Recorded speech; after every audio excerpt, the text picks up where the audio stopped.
কিছুক্ষণ আগে আমার ফোনের ভিতরে একটা টেক্সট মেসেজ আসছে, আমার পাশের বাসার প্রতিবেশী আর কি, বিদেশি প্রতিবেশী। তোমার বাসার সামনে যে একটা টেবিল আছে সেই টেবিলের উপরে তোমার জন্য একটা গিফট আছে।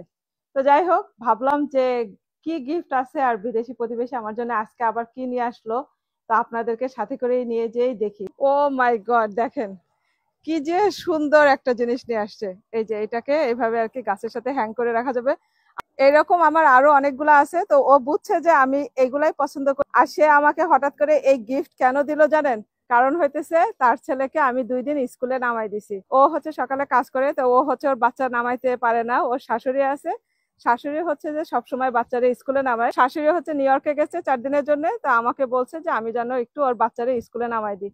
তো আমি নামাই দিছি। আমারে ও বলছে যে রূপা, তোমার গ্যাসের পয়সাটা আমি দিয়ে দিই। তো আমি বললাম যে আমার তো গ্যাস লাগে না, আমার তো ইলেকট্রিক কার। তা যাই হোক, তারপরে সে আমাকে হচ্ছে যে এই যে দেখেন, এত সুন্দর একটা গিফট আমার জন্য নিয়ে আসছে। বিদেশিরা এরকমই, ওরা হচ্ছে যে ফ্রি ফ্রি কোনো কিছু খাওয়া, কোনো কিছু নেওয়া পছন্দ করে না। আর আমরা সবসময় বাঙালিরা চেষ্টায় থাকি কিভাবে একটু ফাও খাওয়া যায়, কার কাছ থেকে একটু মানে বেশি মেরে খাওয়া যায়, এই ধরনের চিন্তা ভাবনা করি। কিন্তু ওদের চিন্তা ভাবনা টোটালি অন্যরকম। কেমন লাগলো এত সুন্দর একটা জিনিস? অবশ্যই কমেন্ট করে জানাবেন। আল্লাহ হাফেজ।